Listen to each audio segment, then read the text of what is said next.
Hi, everyone. Thank you for joining us. Welcome to track 2. I know we're after snack time, so I hope you're all feeling very invigorated. I'm Molly. I'm a regional vice president here at Anaplan. I manage our telco, media, and tech accounts kind of throughout the region of varying different sizes, lots of our strategic accounts, and have been working with Ben here at Arrow for the last couple of years, both in my role as an individual contributor and then now in this role as RVP. The session today is, I believe, has 2 names, but we'll go with the one I like better. Evolving your go-to-market strategy by connecting financial and sales planning. So we're going to kind of dive into this topic around the value of what making decisions in an organization where you're really thinking about not only your go-to-market strategy, but the financial implications of that. And so we're going to kind of share a real-world success story with Arrow here. So Ben from Arrow, thank you for joining us. Of course. Ben is the president of ECS, business unit within Arrow for North America. So why don't you give us a little background on your role and your tenure and all that? I have been with the company, I'll cross 25 years this year. Pretty traditional path, started as smiling and dialing. Had an opportunity to oversee some of our Asia Pacific operations at one point, and I stepped into the president role 14 months ago, I think. So, yeah, it's been a good run. Yeah. Yeah. We're glad for you stepping into that role. It's been a good thing for us. Why don't you tell us a little bit more about Arrow and the business of Arrow, products that you distribute, all that? Sure. Interestingly enough, Arrow is celebrating our 90th birthday this year, and we were founded on, thank you.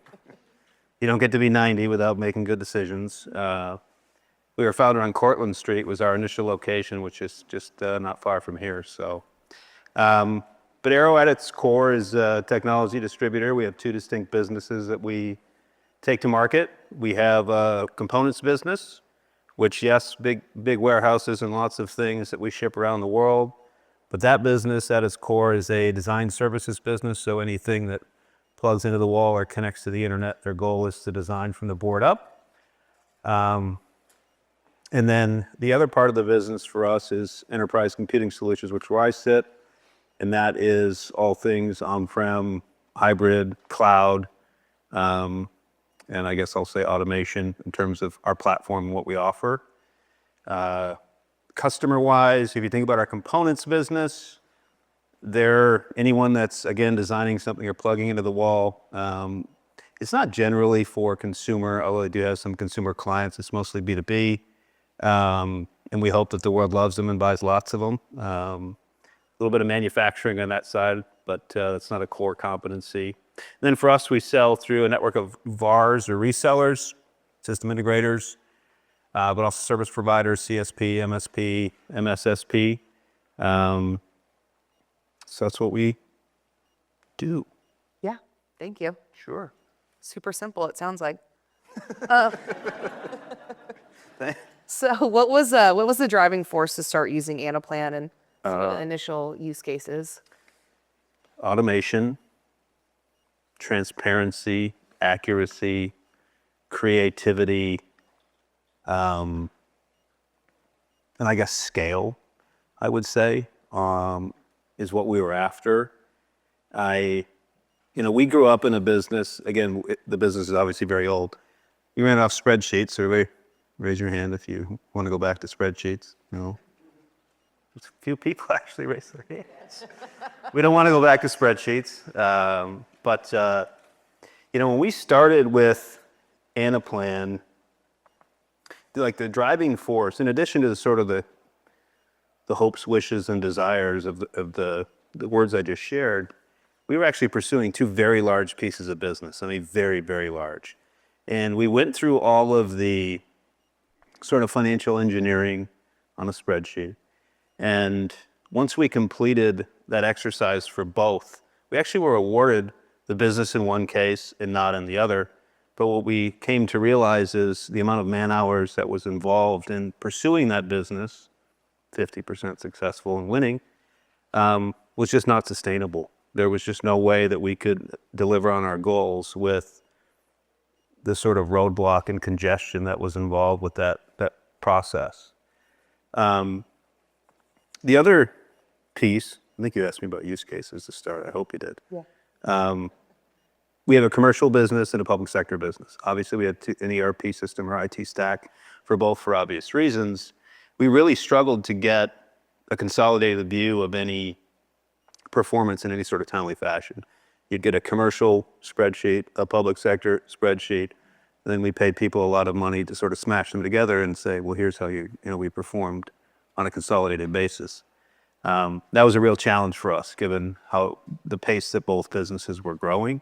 And that's really what caused us to look at Anaplan. And the first use case was this customer contract sort of process that we needed to modernize. Yep. So yeah, trying to remove Yeah. any profit leakage in that kind of deal structure, but also the risk associated with not knowing if what you were presenting was what had been approved internally and you're on the 80th iteration of the deal. Yes. I guess I'll just expand on that. I mean, all the businesses are complex. We have lots of customers, so all of you.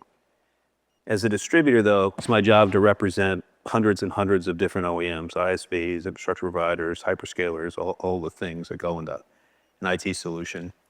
But they all represent a different way for us to make money. So yes, there's a transactional margin when you book a deal, but then with each of the vendors, there's a different sort of calculation that you do for your profitability. So when you might do business with one customer who's buying 50 or 60 or 70 things from you 10 times a day, doing a financial model to be able to secure that business becomes pretty complex based on all the different profit scenarios. So that was another one of the drivers. Yeah, thanks. Sure. So then if we talk about the evolution of Arrow's journey with Anaplan, that's where you started, is this kind of deal modeling. Where has the platform taken you from there? Yeah. 360 sales planning and core finance. So I had dinner with Reeb, last night, and all of the elements of our finance function are in Anaplan now. So forecasting, quota setting, budgeting, financial planning for the upcoming year, fiscal period, all that's done in Anaplan today. There is a single pocket case at the moment, which is a brand new business that we just stood up, that will enter into Anaplan in the second quarter with help my friend Tristan over there from Innovate. But largely everything else is in Anaplan for us. And then in the sales sort of, I guess, world, we have so many wins with the transparency and the ability for our sellers to be more effective. And I'll read my notes because there's quite a few. So I now can change the metrics on how I pay my people. I could never do that before. So if you think about transactional margin, some sort of additional profit opportunity for us as a distributor, less whatever I invest in this partner, that's the calculation that you would go through to land at your true profitability in any relationship, any time period, or any deal. I couldn't do that before except for on a very large spreadsheet. Our planning cycle for sales reduced 90 days right out of the gate. So we spent 3 months, so basically the last month of Q3, the first 2 months of Q4, and then we kind of ignored it while we finished the year. And then you move into finish in January. With Anaplan, we've kicked that down to just a couple of week process. It's just absolutely phenomenal in terms of time saving and accuracy. If I want to reswizzle a territory, reassign some sort of supplier relationship, that took weeks before. It literally takes minutes. We log into Anaplan, you make your choices, and you click the button and you're done. So it's been fantastic. Real-time measurement of sales performance. So I can look whenever I want. The guys at Innovate made Ben's dashboard just for me.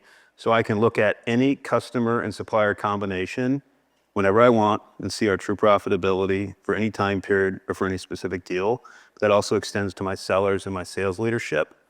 So they now can make better business decisions in real time, whereas before that was a request of finance and sort of a process that they had to go through. If it was large enough, it had to come across my desk. All that stuff is automated now. So it's been pretty spectacular. And then the fiscal planning piece, if I just add to that, if there's sales leaders in the room, the quota process previously took 6 weeks probably. It's now done in a week. And, if you're an effective sales leader and you're astute with Anaplan, you can do it much faster than that. But even for kind of a newbie to Anaplan in our organization, they spend a week to go through and set their targets for their teams and their territories and all the things that go into that. They do that in a week. And it's a very, very large bit. As a distributor, we're in the volume game, so you can imagine the scale of the dollars is pretty substantial. So that's been a huge win for us as well. So we integrate with Salesforce, or Salesforce user, I'm sure most in here are, integrates with our ERP, integrates with our HR systems. So it's been pretty darn good. Yeah. Good. Yeah. I love to hear it. Yeah. It's been fun. You started talking a little bit about kind of the impact to the sellers and the value of a more motivated seller. So what kind of impact on productivity and seller behavior have you seen in your organization? Yeah, we had last year for 24, and there's some folks from Anaplan and some folks from Anavate that I have to thank, but we really put them up against a hard deadline to deliver our quotas by a specific day, the first week of January. And previously we weren't able to do that. We were able to execute on that. And the idea behind it was the faster you get a seller their quota, the more selling days that they'll have in the year. That was a shock to the sellers that had been in our organization for a long time. They had just sort of accepted that you're going to get 6 weeks into the year before you get your quota. In a really bad year, maybe a little bit longer. So we just sort of set the tone for the year of here's your quota, get going. And they were accurate. There weren't a ton of changes that you had to make for customer and vendor and vertical and all the things that go into quota setting. The team was just floored. So the expectation was that productivity would improve, and it did. Sellers can go in and see any given time, my quota's $1, how close am I to $1? And it's just one day in arrears. So if they look on Tuesday, they'll see Monday's results. They can look at a deal and see if they want to escalate to their sales leader. If there's some sort of concessions they want to make, they can look at it and see how it impacts them financially. And then even our sales leaders, historically, giving sort of a light P&L, if you will, to someone running a region, so that they wouldn't have to come and ask sort of mom and dad for, I want to hire some people, or I want to invest in this, that, or the other thing in my territory to grow. There was a whole process for that in the past. Now, with the visibility that they have in Anaplan, the requests that have come forward have come down about 75%, because they can see and they have this visibility and transparency, the effects that decision might make, good or bad, on the business that they oversee, whether individual contributor or frontline sales manager, even a director or a VP. So that's been fantastic. Yeah, great. That is fantastic. All right, so now it's time for your Guy Stanley finance hat to come on. There's lots of people here that come from a finance background. We're talking a lot about the connection in sales and finance. Do you want to talk a little bit about that overlap? I do, and I will. Molly has the inside scoop at Arrow, so I am not a financial genius. So I'm the perfect leader to have a CFO handy. What I would say is Anaplan has modernized our finance function. So in previous years, I shared all the timelines and things that we went through to sort of get to a plan or to close a fiscal period. As an example, Guy wasn't able to be here. We've just finished our first quarter, so he's closing that out. That was a 7-day process previously, and he'll be done with that by Wednesday of this week. So in previous quarters, he would start, so we finished on a Saturday. He would have started Sunday and gone all the way through to Sunday. And then the following Monday, he would have posted the result for our geography to corporate. Now he's able to do that in just 3 days. That to us is fabulous. If you think about closing a year, so that's a quarter, a year, much more goes into the reporting, the detail. That was a couple-week process. He's able to do that in half the time now. When we submitted our financial justification for the purchase of Anaplan, we actually achieved all the financial metrics in about 9 months against a year time horizon. So we were able to deliver on the savings and the benefits much faster. The flexibility that we have makes my peers jealous at times.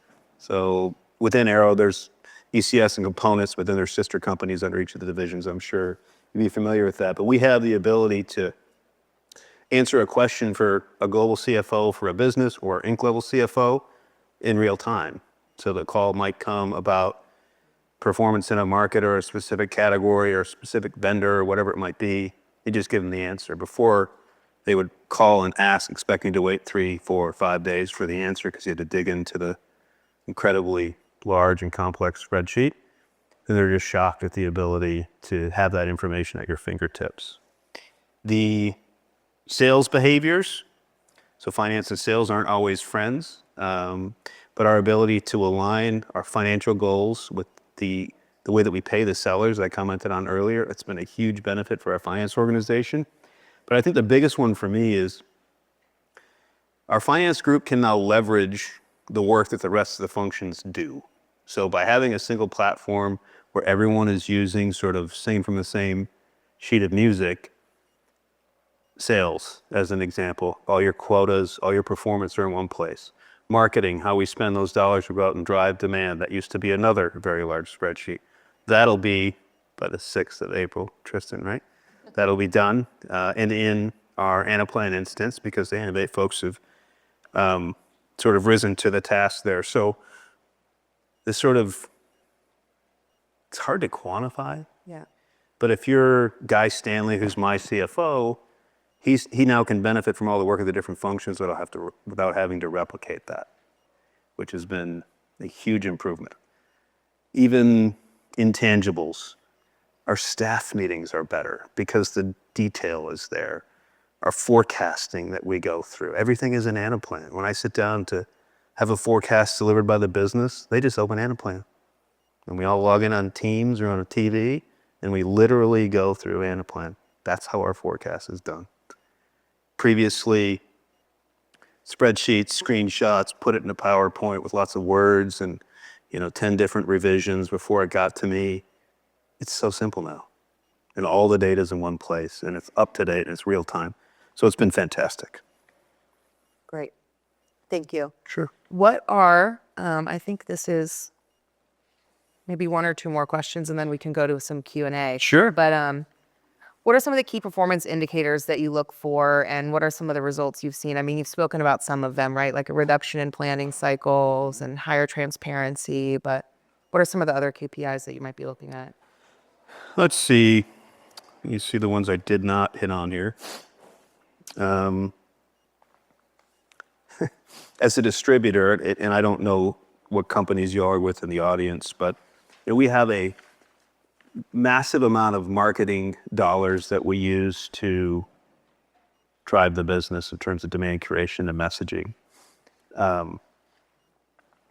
Very large company, tremendous amount of dollars. I had no way to measure the effectiveness of it.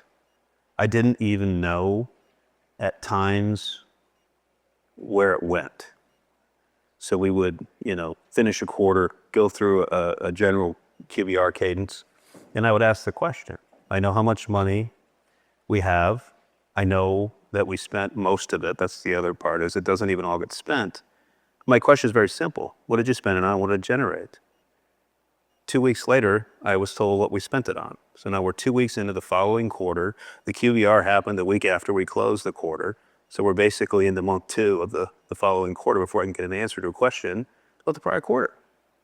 I want to know how many leads were generated, what return we got from that, and I want to know quickly if we need to course correct or spend at different places. I want to know that.